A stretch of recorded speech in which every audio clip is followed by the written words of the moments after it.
Une forêt tropicale, des arbres à perte de vue et une vie animale intense.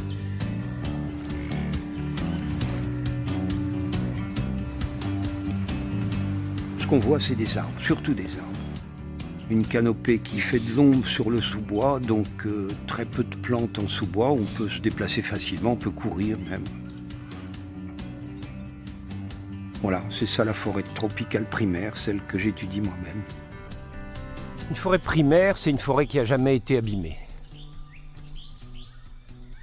Cultivée, défrichée, exploitée, abîmée d'une façon quelconque.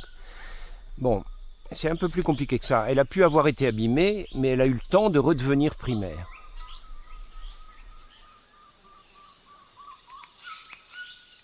Les forêts dont je parle sont très hautes, très belles et très riches en formes de vie.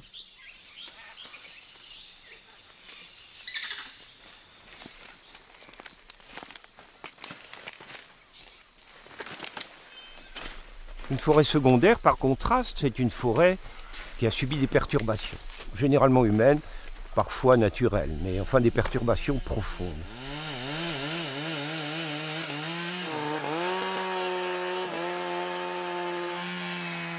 Pas perdre de vue que les forêts que nous attaquons, c'est un réseau incroyablement complexe d'interactions biotiques, interactions entre les êtres vivants.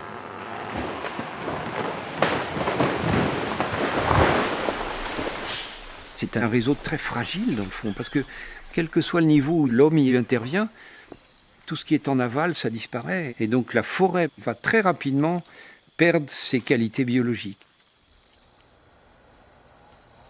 Elle va devenir impropre à la croissance de quoi que ce soit. Mais une chose très importante, c'est que si on laisse tranquille une forêt secondaire, elle redevient primaire. Dans les tropiques où les plantes poussent vite, il faudrait compter 7 siècles. 7 siècles pour arriver à la forêt primaire à partir d'une forêt secondaire comme celle où on est là. En Europe, il faudrait compter 10 siècles. C'est très très long.